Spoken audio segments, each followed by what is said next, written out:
been a record breaker, taking credit as an educator. I've been known to spit the flows and make a shaky, shaky thing. Popping, locking, stopping, let it hang. Watch us as we drop this hip hop, it's like it stings. We make the whole room drop and everybody sing. We want the funk. We gotta have that funk. We kick it old school, we think we're so cool. We take it back to the past, we gon' act a fool. Up jumps the middle finger, make my yeah. Hello, hello, hello. Welcome to Sports Buzz, the Fanatical View. I am your host, Scott D. Lewis, here live in studio, Comcast Cable, Channel 23, downtown Danbury, Connecticut, on this January 3rd, 2019. Oh, man, we made it another year. Next year, 2020, unbelievable, but at least we'll be able to say we're in the 20s. We won't have to keep coming up with different things to say about whatever decade we're in. We're in the, what, aughts, teens, single digits. We're in those weird number years. We'll be in the roaring 20s in one more year, but right now we are here in 2019, so let's not get ahead of ourselves. Pretty nice day. Weather overall early on returns for winter have been decent. Not so bad. We'll take it. And that is a good thing. I am here in the new year, the same as we were in the old year, still flying solo out here in the studio, a man on an island all by himself.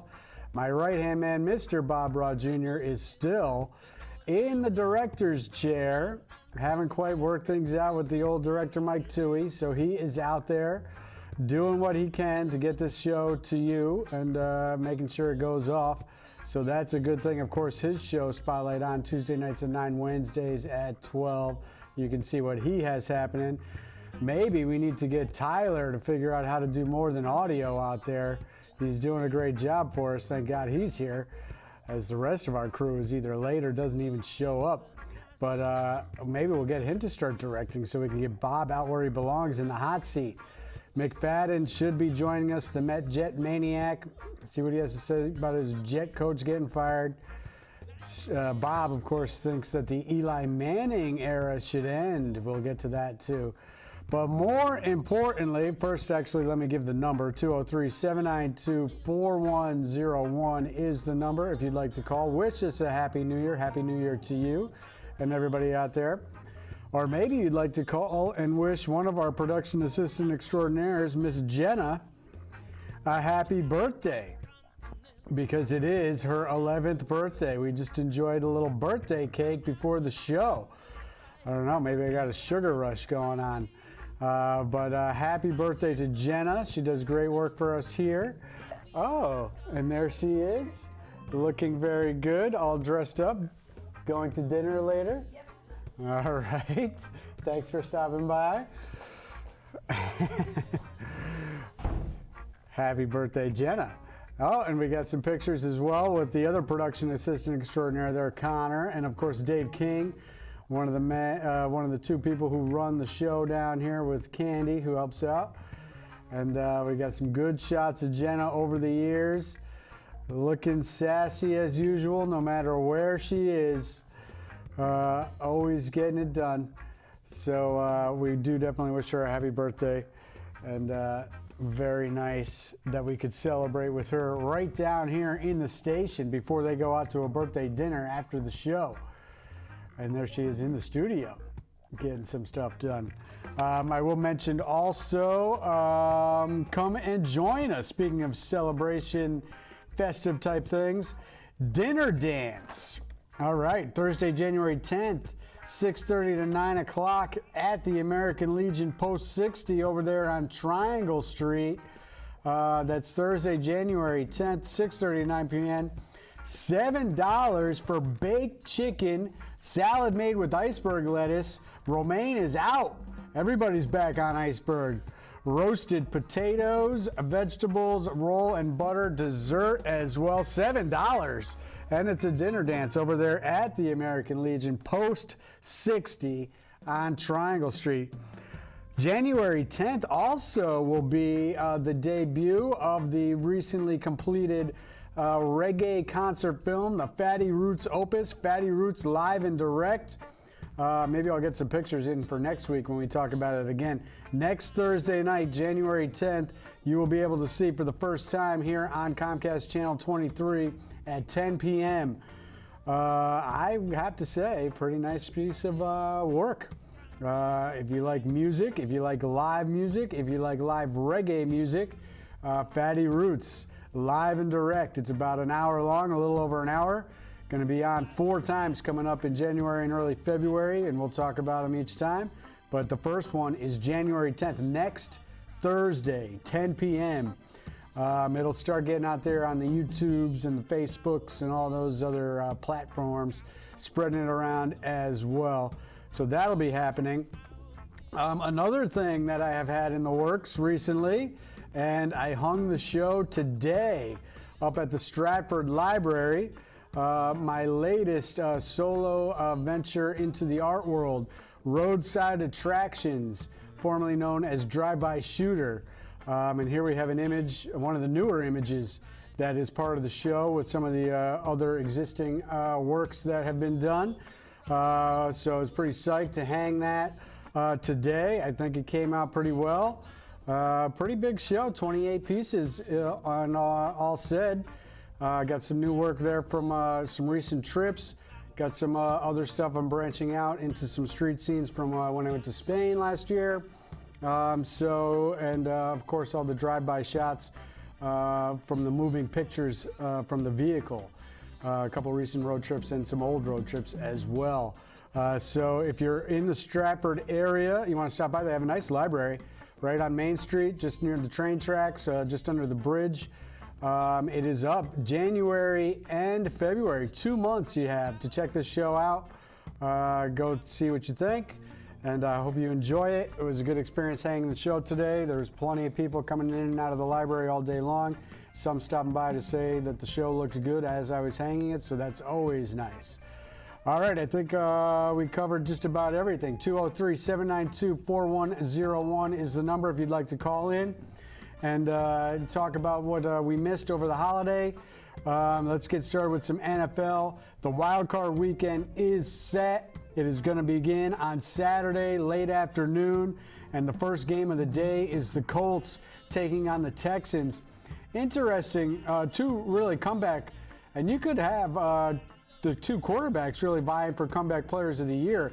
Andrew Luck, I would think, will probably get it, but don't forget, Deshaun Watson was off to a great start last year before he got hurt in his rookie year. He has come back. Also, J.J. Watt for the Texans as well. A big marquee player who was out all last year is back. And also the other interesting thing, comeback seasons within the season. The Texans started 0-3. They finished 11-5. The Colts started 1-4, and they finished 10-6. Earning that final playoff spot by beating the Titans on Sunday night in the last game of the regular season. So it is the Colts, Andrew Luck, against the Texans in Houston on Saturday, late afternoon. Should be a pretty good game. A lot of times these first Saturday afternoon games turn out to be duds, but I think both these teams have high-profile players. Both teams can score points. The Texans have some big-time defensive players as well. I think that's going to be an entertaining, very good game. Saturday night should be a good one. I know a lot of people will tune into this just because America's team is involved and they're back in the playoffs. Big D, the Dallas Cowboys at 10-6 take on the Seattle Seahawks at I think, yeah, they're both 10-6 as a matter of fact.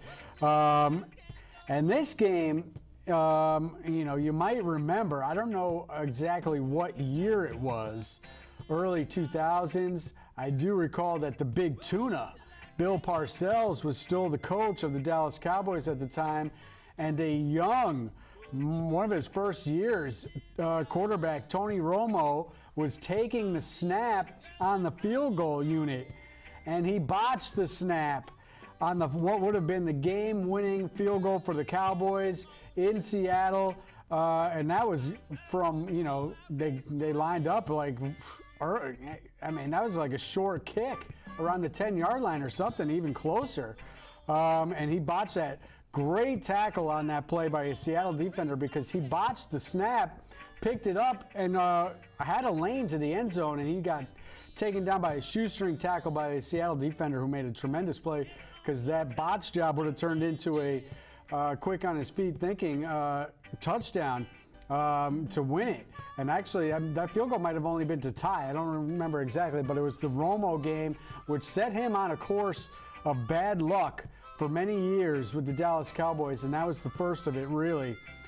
So Seattle at Dallas Saturday night, another interesting game. Dallas has really lived at home late in the season, playing 4 out of the last 6 games there. They had 4 out of 5 for a stretch that really positioned them to win the division, and that's how they kind of got it done here late in the season. Of course, they beat up on the Giants. Well, a close game, 36-35. They scored a 2-point walk-off win conversion to beat the G-Men on the final game of the year this weekend. I mean, it was interesting. Dallas didn't have anything to play for on that day, and they were getting their guys out there with risk of injury. The Giants should have been trying to lose to improve their draft position, yet they were going all out to win. And as I mentioned off air before we started, Big Bob says he believes the Eli Manning era should end. They have missed the playoffs 5 out of the last 6 years. Not pretty at all for the G-Men. The Odell Beckham situation, nobody knows what's up with him, really. Was he hurt? Was he benched? Did they hold him out in fear of injury? Who knows?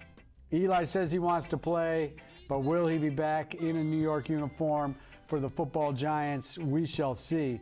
But Seattle at Dallas Saturday night. So Saturday's games shape up pretty good. Sunday's games shape up pretty good as well. A rematch of a game from just a few weeks ago.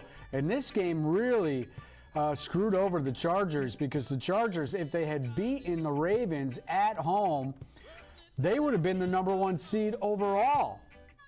Instead, they end up tied with the Chiefs, and they lose the tiebreaker to the Chiefs. So the Chiefs get the bye week and the #1 seed overall. The Chargers drop to 5, and they now have to travel across country, come play in a chilly Baltimore Sunday at 1 o'clock, when their body clocks will be at 10 o'clock in the morning. The schedule makers not doing them any favors at all by getting them into that 1 o'clock slot on Sunday. The Ravens had to hold off a feisty Browns team who were down by 2 and driving late in the game, and that would have knocked the Ravens out of the playoffs, amazingly enough. But the Browns had really 4 chances from just outside of field goal range. I thought they might have tried to go ahead and kick what would have been, I think, a 56-yarder to try to win it. Instead, they went for it on 4th down.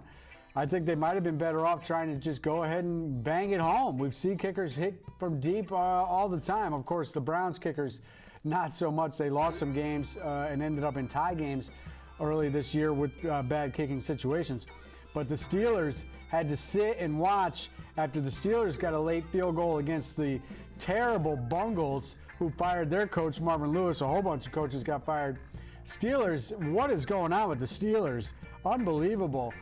Antonio Brown, after the year-long holdout by Le'Veon Bell, then you get Antonio Brown, their star receiver. He bails on them for the final game of the year. And they can't barely beat, at home even, the Bengals. They had to get a late field goal to win that game, 16-13? And then they had to sit and watch and hope that the Browns would put together a game-winning rally after they cut it to 2 with about 2.5 minutes left against the Ravens. And the Ravens finished 7-1 down the stretch with the rookie quarterback. But it was almost the rookie Baker Mayfield for the Browns who upended them. But the Ravens do hold on. So they get in. They get the Chargers. And as I mentioned, that was a rematch from a few weeks ago. The Chargers now, you would think playing on the road would be worse for them. I don't like the Sunday 1 o'clock. But their home field isn't great. They play in that soccer stadium. Nobody shows up at those games. They don't have a great home field advantage. And they lost that game to the Ravens. The other thing that interests about the Chargers, they do have the second, or tied for the best record in the AFC. They did win a lot of comeback games, which might bode well for their character, but it also might mean that they're just, not necessarily as good as we think, and they got lucky maybe a few times to rally and come back for victory.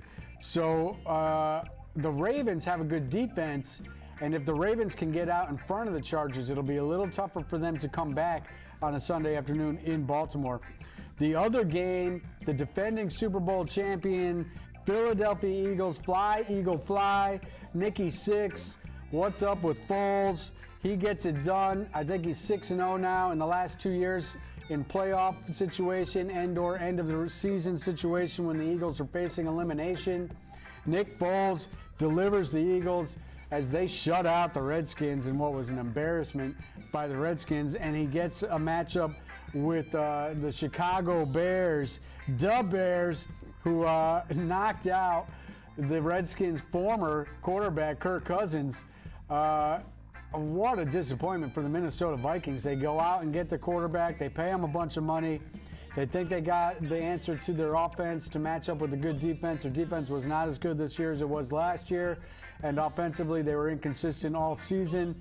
And they couldn't get anything done against the Bears team, who by halftime could have pulled all their players because they knew they were not going to catch the Rams and tie and get that tiebreaker scenario to get the number 2 seed. So they were locked in to the 3 seed. But the Bears kept coming in Minnesota, no less.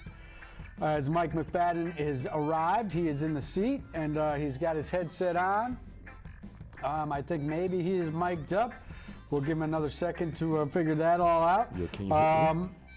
So it is the Bears versus the Eagles to end the wild card weekend on Sunday late afternoon in the Windy City. We'll wonder what the weather's going to be like there. The Bears defense has been tremendous. Is he having problems with the headset, I believe, so he's not hearing Bob come through, but maybe his microphone's on. How's it going there, Mr. Mike McFadden? Okay. Okay. You can hear me? Can you hit me? Maybe, yes, or maybe the headset isn't working, but the microphone's working. Bob, give a shout if the microphone's working. All right, we can hear you, McFadden, through the microphone at least. Sounds like he can't hear you, Bob, if Candy wants to help with that. So Eagles, Bears. So we got some good matchups for the weekend, Mike. What do you think of some of the matchups? Colts, Texans, Seattle, Dallas on Saturday. Chargers, Ravens, and Eagles, Bears. I think we got 4 good games this weekend. Absolutely. I think all of those are going to be games that, if everything holds, they should come down to the fourth quarter. I think so. It should be a very good game. I think all of them should really be good. Yeah, I think it's going to be for once, because sometimes on Wild Card Weekend you get some duds. But I think you got 4 teams in here that can do damage. 4 teams that could actually make runs deep as well. Absolutely. If they get going. So, you know, if they can survive this weekend, the teams next weekend on the bye, the Saints and the Rams in the NFC, the Chiefs and the Pats in the AFC are going to have their hands full with no matter who they get. Okay. So that's going to be interesting to see what goes on down there. All right, we got pictures right here of some of your recent Jet action. Right now they're showing the Packers game. I mean, first of all, the NFL is just ridiculous. That's not a touchdown by Aaron Rodgers at the end of that game. I don't care if the fraction of the tip of the edge of the football hits the front inch of the whatever of the goal line before it gets knocked out. When are we just going to go back to start playing football? He dives for the goal line, the defender comes through and knocks it out. Right. It should be a fumble. And then on the 2-point conversion, they call a defensive hold or whatever to nullify what would have been a pick 2 going the other way. You would have won on the interception on the 2-point conversion. Right. I mean, in the grand scheme of things, these games don't matter all that much, but at the same time, you're watching football. You want to see football plays actually have meaning and have guys that make plays get rewarded for making the plays. It's completely ridiculous. But your guy, Todd Bowles, is out 4 years. I'm a little surprised it was 4 years, actually. It seemed like it was only maybe about 3, but he did get 4 years there. The first season was the one with Fitzpatrick. They had the chance to make the playoffs, and they blew it up in Buffalo. And from there, it was all downward spiral for Todd Bowles and the New York Jets. You were ready for him to get his walking papers, right? Absolutely. Any word on the early returns on who they're going for? They've interviewed a lot of people. I know they interviewed the Miami Dolphins coach. I know they just finished interviewing Eric Bieniemy of the Kansas City Chiefs. They're gonna interview McCarthy. He was interviewing with Cleveland today. Yeah. Okay. And they also talked about the Cliff ex-coach for Kingsbury. the Colts. What's his name? Caldwell? Which coach? Of the Colts. What's his name again? I don't know who you're talking about. Yeah. But what about the college coach, Kingsbury? What's that? One of the Texas Tech? I don't see him being a serious contender. I think they just interviewed him Throwing his probably name just to out get there? an outside view of certain things with the team. But Okay. I don't see him as being a serious contender. Do you agree with Bob that the Eli Manning era should end? Well, let's see. Here's the thing. You have to ask yourself, okay, if you replace him, is the guy you're going to replace him with better than Eli Manning? That's the question. That's going to be the question. I don't know. 5 out of 6 years without the playoffs, and the record. I heard it this morning on the radio. Yeah. It was like what, 36 and 57 or something like Right. that. Pretty bad. Yeah, it is. Pretty bad. But I and that's- mean, like when you think about this guy, the two guys you know, I'm sure who are going to be the top contenders. You're talking about Bridgewater, and you're talking about Foles. And the thing about it is, if the Eagles make a deep run in the playoffs, you can't get rid of Foles. Yep. You know. Well, I don't know because he's. I mean, his contract runs out, Right. and they got the young guy. They can still realistically sell to their fans that Carson Wentz was coming off an injury, wasn't 100% this year, Right. and then he got hurt again. So I mean, a lot of times these guys, it's the second year back that they're back to regular Right. strength. So I think long term they still probably are going to have. I mean, unless Foles goes nuts again in the postseason. But that's what I'm saying. I think the Bears will probably, because he's banged up going into that game as Right. well. He took a huge shot against the Texans 2 weeks ago, and then he got re-aggravated by taking another shot to the chest this past weekend. And the Bears, of course, are going to bring pressure on him all day. Absolutely. So you know he's going to be in some pain in that game. But the Bears offensively have some issues as well sometimes. So that's going to be an interesting game. I don't know. 7 new teams in the playoffs this year as well. So that's interesting. You got a lot of teams making it for the first time, or you know, not since last year. Jets, Broncos, Tampa Bay, the Dolphins, Cardinals, Bengals all fired their coaches.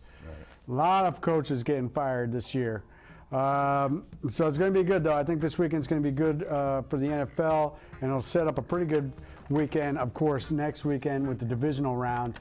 Patriots, surprisingly, already locked into the Sunday 1 o'clock, which I kind of like. They usually get the Saturday night game, but they're going to drop them to a Sunday 1 o'clock, which we'll take that, too. It'll be nice to see them in an afternoon game for once in the playoffs. College football championship is set for Monday night. Clemson, Bama, 4. I suppose I'll ratchet up some interest once it gets around to that game. The games this past weekend were terrible. I mean, Bob was saying that the Bama game turned out okay, but I mean, they were down 28-0 Oklahoma. The beginning of this game was a joke, too. Speaking of which, college football has clearly adapted the NFL rules that you don't have to actually hold the ball. You can land out of bounds. It doesn't really matter. They're going to give you a catch no matter what. They had the same scenario in this game. First drive of the game, Bama drives down to the goal line. Player dives for the goal line. Defender comes through, knocks it out. They go for like 10 minutes on the review, and they determine that some part of his leg was down somewhere in the middle of humanity of all the players that were there. I don't know how they could see it. Looked like a fumble to me. Instead, Bama punches it in 7-0. Next drive, they throw deep on a third down play into the back of the end zone. The ball is moving the entire time. The guy is coming down with that. As he goes out of bounds, his entire body lands out of bounds. They say he had possession before he went out of bounds. 14-0 before you even sit down and order your, well, in my case, it might have been about the third or fourth beer, because I was there for Clemson as well. But, you know, come on, give me a break. UCF, the only game I was really interested in, came up short against LSU 40-32, so 25 straight victories comes to an end for them. Great run by them, but they couldn't go back-to-back undefeated seasons. So Monday night, Clemson, Bama, 4. Clemson's defense does look good. Notre Dame worst ever performance in a bowl game. They scored only 3 points, which was their lowest total in their history. And we broke the news to an older Irish man who went to Notre Dame as he came walking through the bar and said, "What happened in the first game?" And we got halfway through our storytelling, and he said, "That's enough. I don't want to hear any more," and stormed out. College basketball. Okay. All right, I got to take a couple minutes here because we are running out of time. What a game last night over right there on the west side campus of downtown Danbury, Western Connecticut State University. WestCon versus St. Joe's. The Hall of Fame coach, Coach Calhoun, was in town, and his team jumped out to a 16-0 start, 26-2 start. But our guy Bob, his kids, his family, and everybody else in the building stuck it out, and they watched as WestCon came all the way back. They cut it to 8 right before halftime, but it went back to 13. They cut it to 7 in the early minutes of the second half, but it went back up to 15. They cut it to 5, it went back to 11. They cut it to 1, it went back to 6. Somehow, in the final 40 seconds of this game, as there was foul shot after foul shot after foul shot, they ended up in a situation with the ball down 3, and they nailed the three-point shot to force overtime with 1 second left against the Hall of Famer, and they took their first lead of the game in the first possession of overtime, and they held on to that lead, and they ended up winning. I believe the final was 98-95 in overtime right there on the west side campus of Western Connecticut State University. I listened to a lot of this game on the radio, saw the final 10 minutes and overtime on the live stream on the WestCon Athletics website. Good job by those guys. I do tune into WestCon WXCI as my favorite radio station. WPKN a close second. I will mention I just donated my car to WPKN. If you're looking to get rid of a car, that's a good thing to do for donation purposes. But good job by the sports broadcasting team. They had an alumni come in, and he carried the broadcast play-by-play, but they had a regular student who's, I think, in his second year doing the color. And it was interesting. They did have an interview with Coach Calhoun from a young student who was a nervous wreck, huge former UConn fan, loved Calhoun. The interview lasted about 20 seconds before Calhoun was out of there.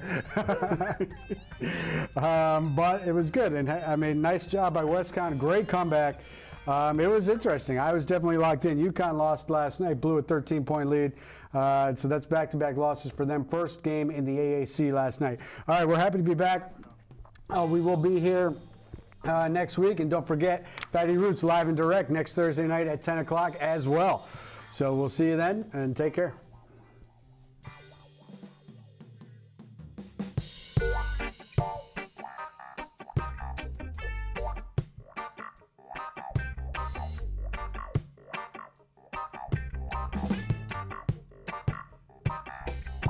She's that dream of my desire. She's the one fueling the fire.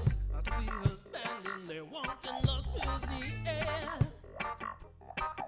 I feel hesitant, but waiting just ain't part of my